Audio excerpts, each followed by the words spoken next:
biya kamal kanwar online TV channel nirmal kenyam kanaz dala content baro shame bajelin ke jan gwasame en wala shan kan wan kapai ngwan ron kina dang rawi de jan dang rawi de diech chang mada kon lerin content to kare wich ka so Sudan ka kwi korin kon alat ka rodien de kon kelinga ja kenyam kan konore ler kaname men biya ngajenu jeshen bor wo kana gwa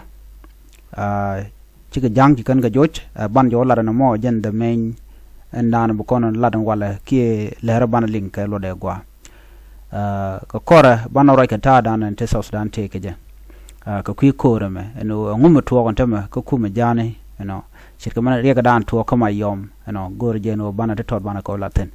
ken yam kan kono ni am mi jiram jidit gor no jinde subscribe kan Nuer online TV channel ko de lertiti de kan cha mala chu gosnetin gor kon ken o de ko ten yemena lar metot ke kwi mandan to ke rewi ke juba bana ko ben ke jen lere me an walle ke jen shanka ngwana me ko pay ngwan ron kine dangro jen dangro yidich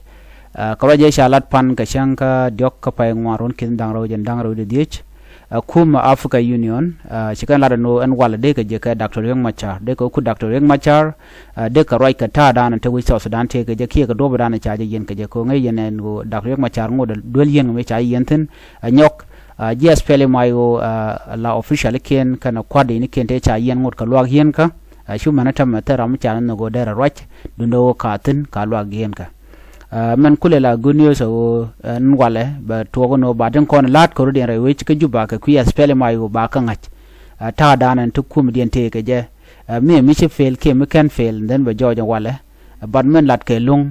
lat gen wo bu mal bu yigde ten ko mitel ne kum spele mayo ci South Sudan ci roda bu palpin ka do ba dan ngai ke je winmon ka ngai ke je Africa Union ka ngai ke je igade nyongon bi ngach Dr. Yang Machar te pin igad kan Africa Union kene te konte nan ka je re wech ka juba mite kre mu togo nu ne mi ka je ne re kon ba te ka ji Africa Union shi ka men ngayen wo ngotte di alat ka ke under Africa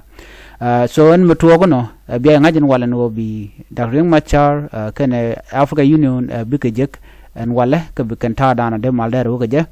bi kan alat kan o bi gudupin kon dong de mal de jalat ka je ko kan jes fele mayo chikan chodo no chikan gorno de male la rewi ke juba no chengna men chot ku men o jes fele mayo diaten kon tin chodian bar e ka luny rewi ngada je gwan wo tele kamal me gwa metok me deben chit ke me kan ko ren bar ne ko gwade dan entame de gete reti jien chit ke ne ko ken kon tin la jes fele mayo tin te reti jien de yen wo chit ke Dr. Machar no men te asfele mayo ko banka je o te ka ne ka te rar wo te te re wo jan dana mo ka bang mi she jan tam chang win mon shi kan de roiten de lano ba ko ni de ki ba ka yene de du no mo gwe ki jan o te tan dun te karar so jan mo ja da ko ma cha jan mo ja bang mi cha ne ken dial cha ke bene cha kum dien cha tun ka gwa ne chu tel me to ka ke so on tem bang ken ngot karar ki ne te ko ne chodian bar che me ngayen no wude shali ye cha de on na ne re lo ka ka jongle state gwa mi me kan ngajo en wo choro bare wi ke juba me kep kan ji asfere mayo mi wi kan no mi chi togo no dong de asfere mayo der mal der jenong ene chikan wude ma chikan de gorno kan nak rei wi ka jongle so jene kula kan ka je me chi kan torbiel dangaro ti la nyingi civilian na chukan ka bardo no teram chi cha bar en gwade dan duno shudo mo cha je no teleje so jeni shawol no me wokan bokare nyal egu ken no te ye eteten karam kel ka spele mayo mi general so jen taye dana shiga fail ka je so men mo ja spele moy bang mo ka bang long o shi chika rodian barai wecha jen dan mo ka bang en shur shal ka kamen wo buga bare wecha betwok numi dong cha mal cha jo la dong ba jo lat ka Kenya ko cha jo bola ri Uganda ki ba jo lat ki Ethiopia ken wi dangro to ken kon dong de mal de jo laten gwa kwana ben ngam nan to wala mon to gon wala m right kone de ne kirma yadit SSPDF la South Sudan People Defense Force ka Gwelek Force ka Bishop Malaysia and Gwelek Force dung tet taping Johnson ulun and on SSPDF me taping General Kwang Shorale la Nuer men la Governor Dung Great Hapna State jaram kela dan tekaneka and SSPDF man Nuer ka jang ka tat kene ko kien agwe leg force purely kene kon shala tat tat karodian mu kono kon ka bishop nyok a bishop purely naden contextual ke jang karodian jang balit SSPDF te man jang tin long do tan wate katin so kani konen cha koketen konen cha cherken cha bat ko ter te ke chong kirma yadin meter kana lo kwikene no na kana da manaken makula to gwasa me wakin de ni dialati si jechen bor ka joj kandial chaga joj antama chaga joj kalon deng juel jen gwada danen chikor chorum tin gwada me jen gwada danen chako joj tin jejen bor pan no chaka jojen gwada mo no ka dob danen chalat chaka joj antam tiga ni kwide ne ka gala shal chaka jejen bor no so no me amde yen ngaj ka dob danen cha arwandi ti chaka lat keje so mo kono gor gwada men ode kono ngaj kum kirma yadit pena tele gwa wetin chika me link kono me gwada me chika debab keli kana kep ke ulit keli kana kep ka mai tungwan te chikan ka kep ka te ne tungwan ba tije dot pin ka do bra na chala ka je lo korse di de long ka te kon ba te kon ga jiboni me ku jimi te ga jibon tungwan de no rek dien o ko joy ke ne ka be ni jana long ka ke en ku mi kirma yadit so na me jen dan en le rode men biya ngaj jejen bo tele jare ka ne gan ga kore na pay kwan shit ka men shaling no te ka roto de to ga do brande ko de kwan ge ba jeje bo ling roda ka roda te ram de ga jugo lel na lel na men ke taye ne so kan den kontin ngaj manana to ko rodien mi beje wala gwaye wala te de kan dan kan ten kon kan ngaje mo ta dan len waru de ge lakin kul bana ler ko no chine mi chatene na so man to ka u kana gwa chir men yen turno online so aja nana gore de nyaka ye kel wukona gwa ka jechen bor tele karek ler jogno diana banali ngwata me adung mayom kanti no mayom kanti chikono ngach no chane ngaje no chikor che tongno pan kaje shirime cha ngaje no ne to langwan nuere ngwan nuere tin chal ter chong no ngwan nuere tin chal ter chong ken ete konte shi okeni kan ko page we jane ka bienam ken ya me shi ko alo we kan pan ka je lat no shu kan we rewech alo we kan oken kan me shi oken kan wa shi division 11 ka de ne jana la SSPDF shi kan jien shi kan ro shi kan ko ambuch ala ne to kontin la ngene ter chong kan wa cha ka lung ne ken ya mo kwer ma yom kanti badan wena mo shi kan lok no shugo no matkel ke Malaysia ne nying jan te ka biennom so ngwado mo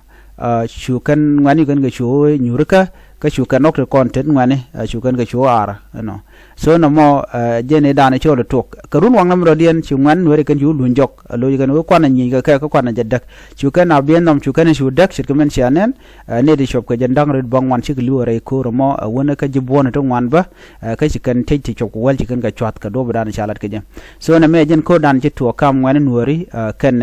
jang chala do kan ne kontila jang ke SSPD wa ko ren mobilize ko de nyi ga na kama yom kanti duno ngai kana ka togo no shika fail so no mo janda na le rode men no ka lungwa da me wo shinwar shika kera tama shika lungonin ko bika shonen bika na ter chikume ka de ka ko bom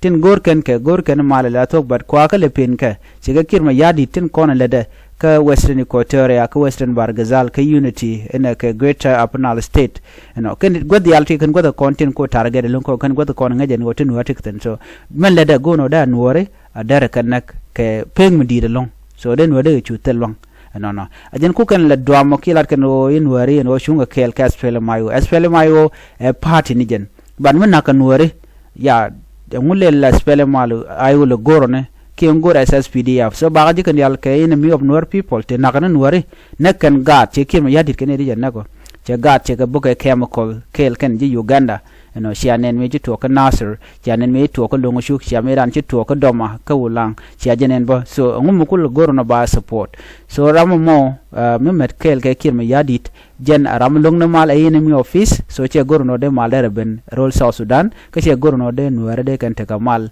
re wind kontekten anyok nuere kan ka naw magwa dan te la mak na ka I remember take green mishala dan yen me gori no bia jitarun ba ka joj you know wayen shuarum ka dawid jandan ta gar kun tikatin we are me ka dai duar so bia chu lat ka so this is what is happening right now so tactic me jan yos ka nuare mi mo me gwalon ko shi ne mi chew ben dawid ba gad bagala bi yar no ngwano bu diele kan kene wune so na me ajandan le ro ka tama successfully she wayami she can get SSPDF she can joj men me chamal chaja gore kirma yadit ko shi nuari kan malikan look but rekel bu kur jago betin man gwadan be o mu weja gor no jene teke dej manonga rewe ka ulang rewe ka nasir so jan dana butok but ngada jene me mi to kan tama rol nuari cheti dial cheka ger rewe ka so Sudan kelu ngada jene mo so shi motor midit so nek nuari shi motor so nuari mi shiga kach tele gwan mo gware we ka so Sudan kelu shi menen yana montama we kelu nin point en jupo point tele je security mo gwa tene insecurity tene jene shaling no panano we kelu charge saron deni Uganda ko kirma yadit by the way tem gorno de la quick kirma yadit kirma yadit cha jal cha je belon ka koninten be misia video dana jelaten men loro kwer Uganda ka juba misia jenen dienen cha tuk ran cha tuk rim ten kone nak liu nare wede ka jana benejen alo ko power ko ja consolidate ki roma no luang la bomba jente ka jamone you know jen cha tuk tel muto ka jen kirma yadit no misia nen la ramadan gor kan bukan lat kor ke bol mel ko jan already sorry kirma yar is done his time is up okay gweje gwa so many mandan le road and tama jeno en kuma Uganda niyo chi Africa Union chigale interfere le road no matenta mashikana nok ko baga jugo no kwa fozun kwa je withdraw ki woje fozun re wiki juba so no mo shikana banok okay so ki kon mandana beto ko jandana gor ka balat ba ki jugo no jen mugor jono malaben Uganda ajen re wich you know Uganda ajen re wich lada malagwa so mo Uganda ajen re wich of course men wer ba chikan korbileter bunabiet kone kon la jor ka kirma yadi de kane to bari gidi de beto kache beto kan werba beto ngi re jana korodian shanga dana wuri shal ka kirmi yadi de we jen wi kwam be kombe ja kambol mel re pade ke dien pangen te ni de cha bol mel cha nok so believe that janana go de nyo ay kelan ba biata mal ban yo jum do dien bye bye